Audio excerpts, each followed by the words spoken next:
สหรัฐน้องพี่น้องเนาะกะลักละ30น้องพี่น้องเนาะกะ750,000น้องพี่น้องกะสิให้ทางอันพอเพชรเพื่อนเรือนทางคณะบ่าวเพชรเพิ่นนี่ซื้อน้ำมูกน้ำมันน้องพี่น้อง50,000กีบพี่น้องเนาะกะผู้ที่เป็น800,000กีบเนาะก็ให้เพิ่นซื้อน้ำมูกน้ำมันนั่นแหละพี่น้องเอ้ยก็ค่ารถเพิ่นนั่นแหละน้องพี่น้องเนาะเพิ่นไปแก่ก็โอ้ไกลพอสมควรน้องพี่น้องมันก็บ่ได้ง่ายเด้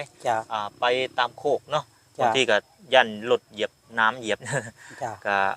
โอ้คือว่าเพิ่นก็มาจนค่ำจนมืดเราก็ได้เนาะแล้วก็มาแก้มาให้จนได้พี่น้องเนาะแล้วบ่น้อยก็สิมอบให้เพิ่นเลยเนาะขอบใจโดยขอบใจหลายๆโดยถามมื้อหน้ามื้อในเนาะถามว่ามีบริการหยังก็สิมาหาเจ้าคือเก่าเด้อสิเข้าไปหาเจ้าคือเก่าหาได้ขอบใจเด้อขอบใจโดยสบายดีโดย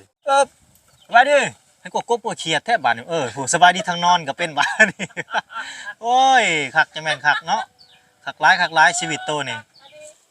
สักยาสำแขนผู้ที่เศร้าเลยแล้วก็ใครเน่แล้วเข็มบักใหญ่ในมือนะโอ้ต้องเป็นอะไรแห้งลิ้นหนองเบื่อเนาะกำลังพลังเรากลับขึ้นมาแล้วเป็นน้องอาเบยเป็นไข่3 มื้อกะรู้สึกว่าอยากลงน้อยหนึ่งเนาะพี่น้องนี่เกือบขาดแล้วป่ะยางจนซอดไปหน่อยเนาะยางจนแตกยางรถไอ้แก้วแตกไปหน่อยน้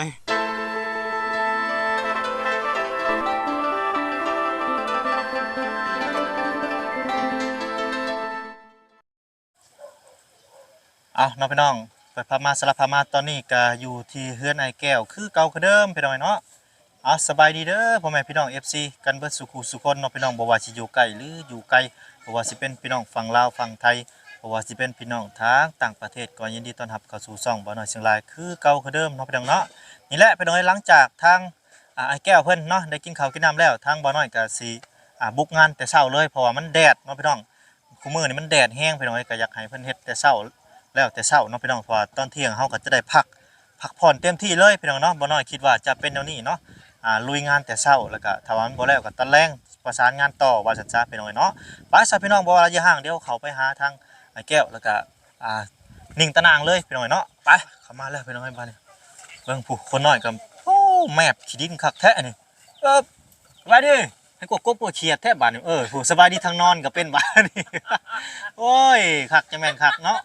คักหลายชีวิตโตนี่มันนอนลงแล้วมันสบายดีสบายดีก็แนวได้ก็ได้นะท่าได้ก็ได้นะตอนนี้นะ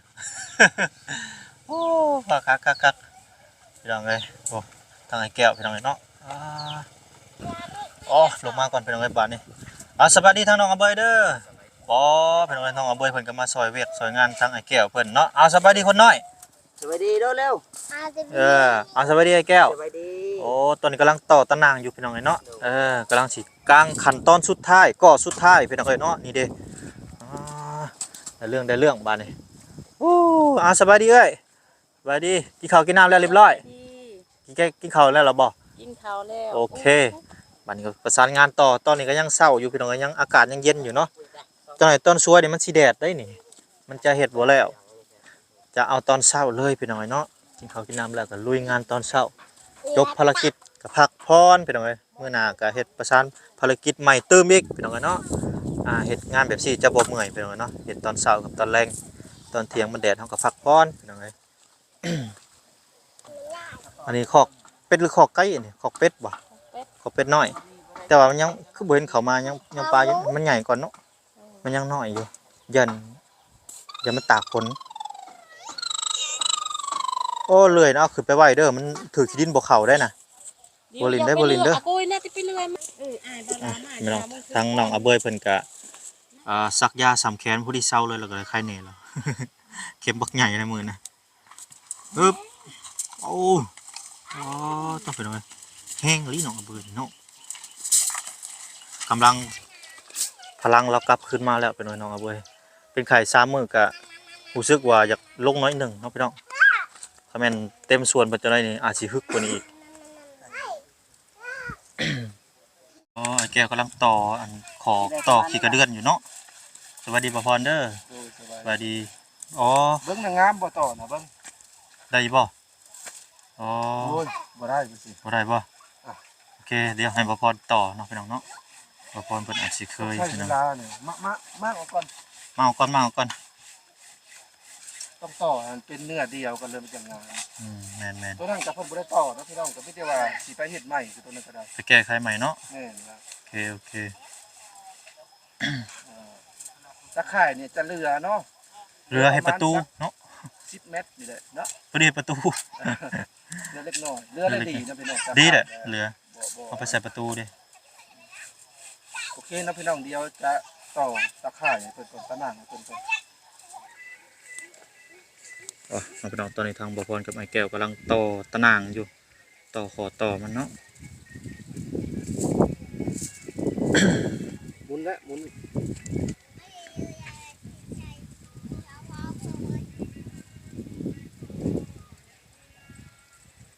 พุดละสุดละบ่ ต้องได้จับ2คนเดี๋ยวพี่น้องฉันมันหมุนยากเนาะ เบิ่งบัดนี้เป็นเนื้อเดียวแล้วบ่ มาดูดีเดียวแล้วเนาะ เนื้อเดียวไปเลย ตัวนี้ตัวนั้นเป็นได้หมุนบัด ต้องได้เอาตัวขดขี้ลายออกก่อนเนาะบ่พอเนาะ แม่น ตัวได้ขดแล้วบ่เอาไว้มันจะสารยาก ตัวนี้คือตัวนี้คือ บ่มีครีมเนาะเอา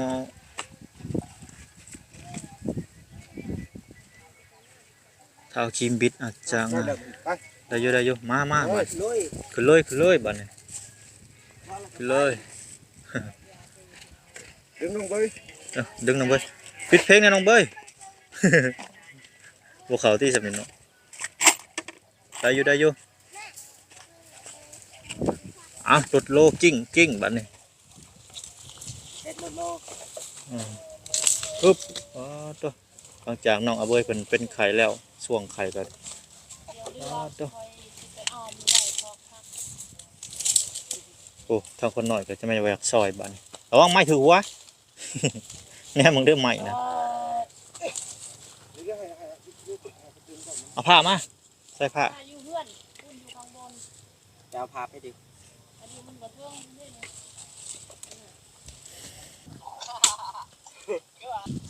โอเคเนาะทางเราเอาเบิดกับอนามัยหน่อยอนามัยแบบให้ทางตะนางมาสะดวกเนาะคนขี้เหงื่อออกก่อนไม่ต่ออย่ามาเกะกะตะนาง หมดแดงกับพวกหมดแดงเหมือนเอ้าไอ้บ้านนี่สตาร์เตอร์ปึ๊บ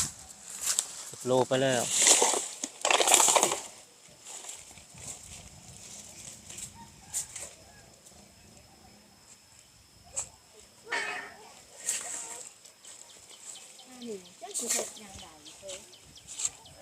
มาบาทนี่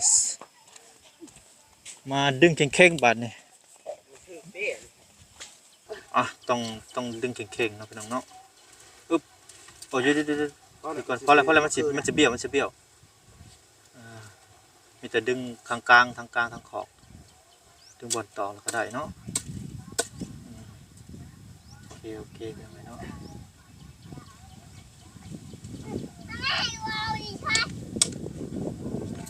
นี่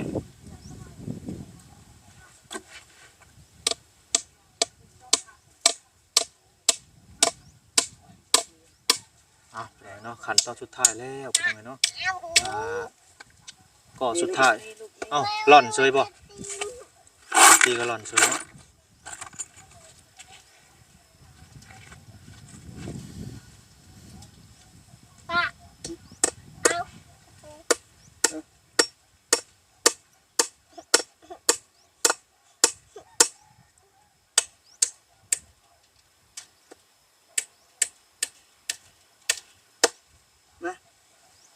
โอเคทำลองน้อยซอยพอกันไปหน่อย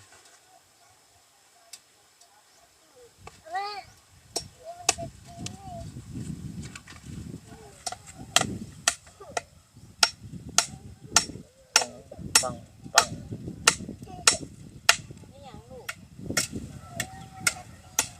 น้องพี่น้องบ้านนี้ป้าโตมาฮอดพี่แล้วไปน้องบ้านนี้เนาะโอ้ เดี๋ยวจะพึ่งตอกเลย จังใดโอ้พี่น้องผู้ต อนนั้นอยู่พุ่นมาวันนี้พี่มาพี่เนาะตัวนี้ตัวเรือบ่แม่นบ่อ๋อผู้ที่ประตูเลยพี่น้องเนาะนี่ส่วนที่มันเรือพี่น้องประตูอืมเอ้าดึง ดึง เอาลงแม่นั่นมันสูงโพดเดี๋ยวไก่กามันสิ เอาลงปลดลงลองทักตีนเอาลงเบิ่งมาเอาดูว่าออกตีนเลย จ้ะคือเก่านั่นละ เอาลงมันก็บ่ทิ้งนี่ล่ะทางนี้ ไปลงเด้อเข่งก่อนน้องพี่น้องเดี๋ยวดึงเข่งสีเข่งก่อนต่อทางไหนก่อนต่อทางรูปหมดบ่เอาโอ้มันขึ้นเยอะๆขึ้นเทิงอันนี้เนาะคือว่าอะไรมันนั่น ดินมันต่ำ ดินมันต่ำเนาะอ๋อไปดึงอันดึงทางลุ่มก่อนดึงทางลุ่มก่อนบ่พาดึงเด้อเอ้ยทางนั้นยานลงก่อน ยังก็คือเก้าเพิ่นช้ำนั่นน่ะ ยานก่อนก็ได้เดี๋ยวสิดึงทางลุ่มก่อนเหยียบไว้ต่อทางลุ่มก่อนก็ได้ต่อทางลุ่มมาขอสิดึงมาทางพี่เดี๋ยวจังคอยดึงขึ้นเทิงเดี๋ยวมันไหลขึ้นเองมันดอก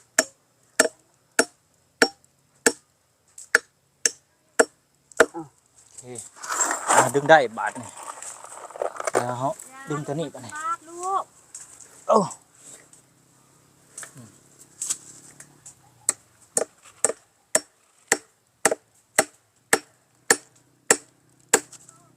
ต่อหน้าบัตรเฮ้อเอา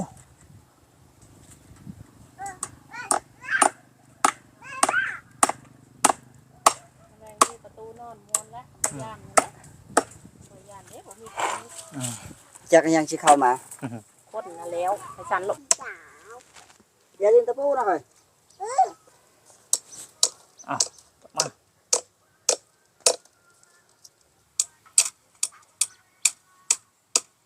มาตรงนี้ นี่ใบสุดท้าย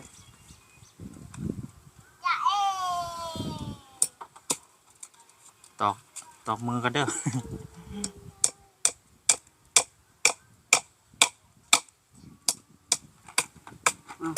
โอเคพี่น้องไอ้บัน เรียบร้อย เดี๋ยวหาลักมาใส่อีกลักหนึงพี่น้องเพราะว่าดินมันบ่ซ้ำกันพี่น้องเนาะดินมันเจิดกันเลยทั้งเทิงมันก็จะรวมๆหน่อยหนึงงานๆหน่อยหนึงเดี๋ยวลักมาค้ำนี่หั่นสิโอเคแล้วพี่น้องเนาะ ประตู มีแต่เหลือแต่ประตูบัดนี้เนาะ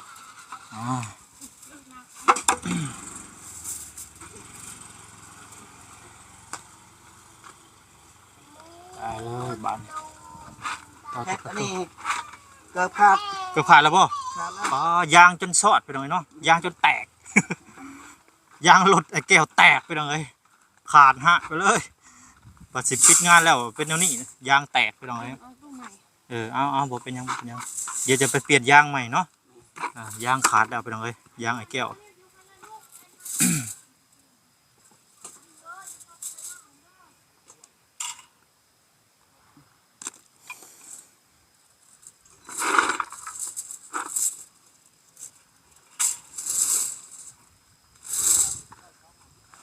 เรืออีกประตูนึงกันเนาะเพราะว่า เรือยังดีละ เรือ ว่าบ่พอ แมนเรือน้อยนึงเรือก็ได้เรือบ่ร้ายดอกเรือครึ่งโอเค ปิดประตูแล้วบาด เบิ่ง แล้วก็สิดึงเนาะ ดึงเอาไปเกาะเอา เพราะฝั่งนั้นเนาะ แมนก็ฝั่งนั้น เราไปแฟนมันนั่นน่ะ เอาไปดีๆก่อน มีน้ำครับ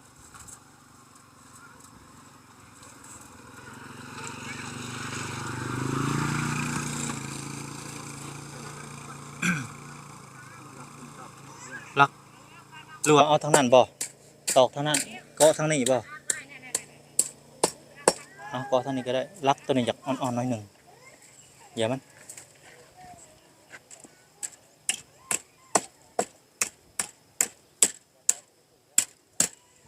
ตอกบ่ได้กันเลย ตอกไปเลยตอก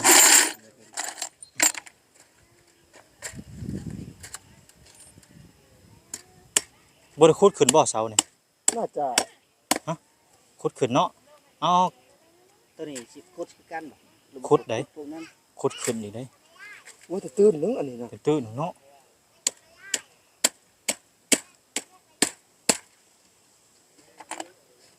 คือตื้นนึงอันนี้ บ่พอตอกลายเด้อเด้อบางทีได้เปลี่ยน พอนะ พอสิก่อน เอาก่อน บางทีอาจสิได้เปลี่ยน เพื่ มั อน ได้ขุดเด้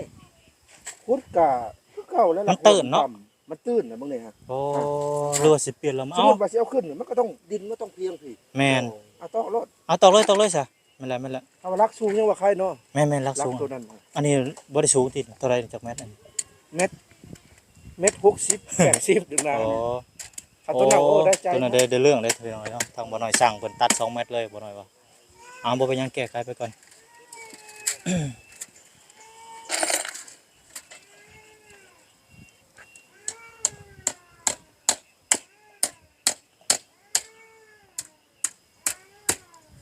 โอเคเลือดเทิงเลือดดอกเทิงดอกขาย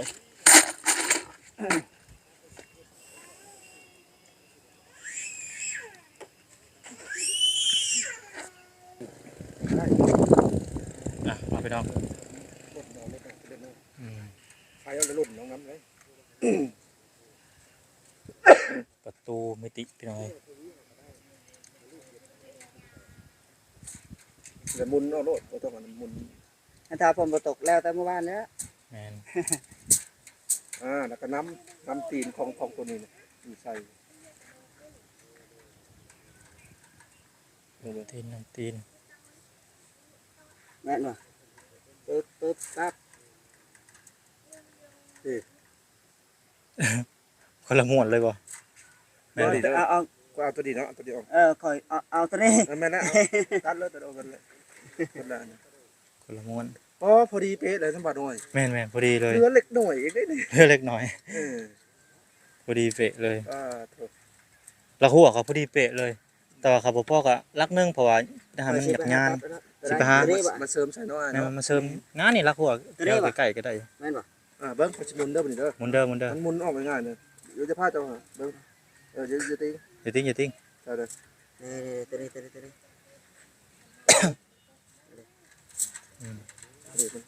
มุน หมุนออกได้แล้วพี่น้อยหมุนออกง่ายๆนี่เนาะ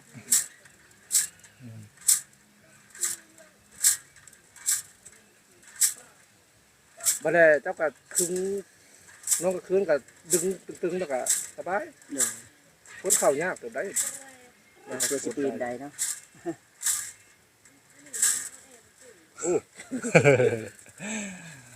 ก็เสียหัวกันเลย อ่า ป่านนี้ได้แล้วเกาะทางในแม่นบ่รู้ว่าเกาะทางนอกเกาะทางนอกก็ปลดง่ายนี่เนาะ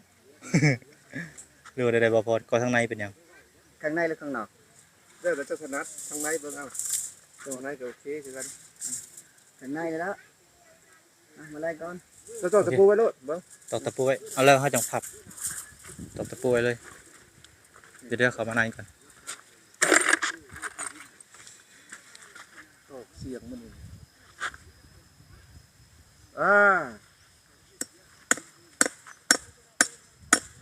ชี้งอไปทางพี่บัดนี้งอไปพี่ นี่ต่อเขาอีก ตะไคร้ อีกต้นยาวครับ คนยาวเพิ่นบ่พ่อ ดี สามบ่ เอาสี่ก็ได้ สี่เอาหันสี่จังแหนนวีแม่นเอาตอกซื่อๆแล้วก็โคตรไปเอาโคตรไปบัดนี้โคตรงอไป นี่เนาะสี่ดอกจบบริบูรณ์ ปิดจ็อบตัวนี้นั่นแต่ตัวนี้บัดตัวแล้วตัวแรงพุ่นแล้วเอาโคตรไปโอเค สี่ดิบตะข่าย แม่น เอาไข่แห้งเอา ยุดบัดนี้ พอโคตรไปโอเค เด้อ ลองดูทดลองก่อน นี่ก็ดึง ทดลองดึงอีกแห้งดึงอีกเข่งนี่ ปั๊บ เด ตัวนี้ก็ปั๊บ นี่โอ้ได้เรื่องบัดพี่น้องเอ้ย ปั๊บตัวนี้ก็ เอาปิดไว้เลย ไปเลยนี่พี่น้องโอ้เสร็จสิ้นปิดจ็อบพี่น้องเอ้ยบัดนี้โอ้เดี๋ยวตะแรงตัวนี้ต่อเนาะ ตัวนี้ขุดได้แล้ว อืม เรื่อยๆนะฮะละ มี ผม แต่ มีย่านบ่ได้น้อยแก้วเนาะ ของญาติมา เดี๋ยวเรื่องไปหน่อยโอ้ปิดจ็อบเป็นที่เรียบร้อยพี่น้องเอ้ยบาดแดงหัวไปเบิ่งประตูด้วยใส่รหัสลืมใส่รหัสใส่รหัสปลากระป๋องเดือดรหัสประตูลืมด้วยปลากระป๋องเดือด มีรีโมทกด รีโมทกดพ่กดบ่ถึง เดี๋ยวเอาได้ไหม กดบ่ถึงมันล็อกออกประตูบ่ได้เด้ ล็อกออกบ่ได้เด้ โอ้ยพี่น้องเอ้ย อยู่แต่ในบ้าน เอาได้ป่ะ นี่ประตูจะแล้วไปได้เบิ่งดู เรือก็สิออมหมด ถ้าตะเรือจะสิไปอ้อมยังก็อ้อมรถแนวที่มันจำเป็นเจ้าหั่นแหละเอ้ยแต่จะอ้อมยังก็ได้ อ่า ขอไปนะคะ ขอกพัก มีขอกพัก ยันเด็กหน่อยเขาออกไปหลบจริง แม่น เป็นอย่างสิปลูกผักกาด แม่น สิวันผักกาด สำเร็จเสร็จสิ้นเป็นที่เรียบร้อยเนาะภารกิจนี่ก็ยังเหลืออยู่อันเดียวบัดนี้เหลือแต่ละครัวอาเบยเพิ่นเนาะแล้วก็เฮ็ดซอยกันคือเก่าแหละทั้งน้องอาเบยเพิ่นแล้วก็ทั้งไอ้แก้วทั้งทีมงานก็สิเบิ่งนำกันไปเรื่อยๆแหละเนาะปิดจอบตัวนี้แล้วตึบตับแล้วก็เข้าไก่กันแล้วบัดนี้ก็สิมีภารกิจหยังก็บ่ฮู้กันเข้ามาบัดนี้เนาะพี่น้องเนาะอาจจะได้กระทารุ่นทาเบิ่งนำกันเนาะเอ้ยเนาะอ้ายเนาะว่าสิมีหยังเข้ามาพี่น้องเอ้ยบัดนี้ ไปได้ดีใจบ่บัดนี้แล้วล่ะ ดีใจ ดีใจแฮงเนาะต้มบัดนี้แบบว่า 100% แล้วบัดนี้เนาะอัดเฮือนก็อุ่นใจไปอีกขั้นหนึงเนาะ โดย เพราะว่าย่านงัวย่านครัวย่านแบะเนาะ โดย มารบกวนถ้าเฮาปลูกผักพี่น้องเอ้ยแต่ตอนนี้ก็สิได้หาปลูกบ่แหละนะมื้อนี้ โดย มีหยังก็หามาใส่รถ ตะไคร้ผัก สิปลูกเธอแฮ โอ้นี่ตัวนี้ก็แซ่บคือกันข่อยก็ลืมขึ้นบ่ออกเลยบักถั่วแห่น่ะ นี่ได้นี่ภาพ แม่นแหละ บักถั่วแห่กินกับแจ่วเมี่ยงเนาะปลูกไว้สิคล้ายหลายๆเมี่ยงสุดยอดเลยพี่น้องเอ้ยบัดบ่อยากขึ้นสภาพได้หยังก็มาเฮ็ดกินโอ้ สิ ย หาหัวคามาปลูกไว้นำ แม่น ปลูกหอบบ้านแล้วนะ แม่นปลูกฮอบบ้านเลย ปลูกบ่ละ หลอบบ้านเลย ปลูกเศรษฐกิจบัดนี้คือ โดย ซาทอมบ่ได้บ่แม่น เนี่ยพอดีตำรวจจะมาจับหัวอะไรแบบนี้ ทำกายแล้ว อยู่นี่บ่ได้เลยจะบอกก่อนบอกรอดไปปลูกต้นสองชนิดนี่ ปลูกอันธุรกิจพี่น้องเอ้ยใบธุร แต่ว่า กิจ ให้เขาเอกปลูกคือปลูกใดเนาะ ให้ตำรวจปลูก กระเจ้าต้องมี บ่เคยเห็นอยู่พุ่นเนาะเขาปลูก โอ้ไทยเพิ่นถือกฎหมายได้ไทยทางลาวยังผิดอยู่ เขาขายแฮบแซ่บตลาดเนาะ โอ้ พวกนั้น หอยสปริงไก่เนาะ ก็เห็นอยู่ บป็น้ำทางใบมัน เล่นรถเมล์เพิ่น มี ใบกระท่อมเด้อใบกระท่อมเด้อ ทางบ้านเฮาคือขายบ่ได้เนาะ บ่พิษบ้านเฮามันอันนั้นหลายโพดแล้วมันมีพิษน้ำยาเนี่ยนะ มี ก็จะเอาไปปรุงเลยยกกินเป็นน้ำยาประมาณนี้เนาะเอาขึ้นหลัง ทางใบกัญชาอยู่พี่ก็ผิดอยู่พุ่นเฮ็ดได้แถบหน้าบ้านเต็มเนาะเขาจะปลูก โอเคเอามีแต่ถ้ารอตะแรงจังสิว่ากันใหม่เนาะ โดย ไปซะพบพ่อกันอีพีหน้าซะอีพีนี้ขอกล่าวคำว่าสบายดีคนน้อย สบายดีลูก สบายดีโอเคสบายดีมา น้องสบาย สบายดี เนาะ สบายดีโอ้นิ่งๆไอ้พวกนี้เนาะเอาไปเสิร์ฟไปน้อง